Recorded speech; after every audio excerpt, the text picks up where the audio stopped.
దేవుని నామములో అందరికి వందనాలు. ఈరోజు దేవుని వాక్య సందేశం.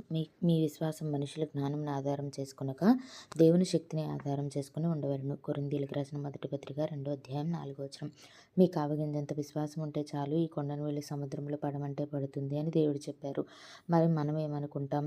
నాకు కొండంత విశ్వాసం ఉంది, కానీ ఎందుకు ఈ కార్యం జరగట్లేదు అని ఆలోచిస్తూ ఉంటాం. మన విశ్వాసం ఎలాంటిది అంటే పరిస్థితులను బట్టి మారిపోయే విశ్వాసం. చుట్టూ ఉన్న పరిస్థితిని చూసి ఒక అంచనాకు వచ్చి ఈ పని అయిపోతుంది అనుకుంటాం, లేకపోతే ఈ పని అవ్వదు అనుకుంటాం. విశ్వాసం అంటే అది కాదు. మండుచున్న అగ్నిగుండంలో వేసిన మా దేవుడు రక్షించగలడు అని చెప్పిన షద్రక్, మేషక్, అబేద్నెగోల విశ్వాసంలా, సింహాల గుహలో వేసిన నా దేవుడు కాపాడతాడు అని నమ్మిన దానియేలు విశ్వాసంలా, ఎరికో పట్టణం చుట్టూ జయ జయ ధ్వానాలు చేస్తూ తిరిగితే ఎరికో గోడలు కూలిపోతాయని నమ్మిన ఇశ్రాయేలీయుల విశ్వాసంలా ఉండాలి. పరిస్థితిని బట్టి కాక దేవుని శక్తిని నమ్మి విశ్వసించాలి.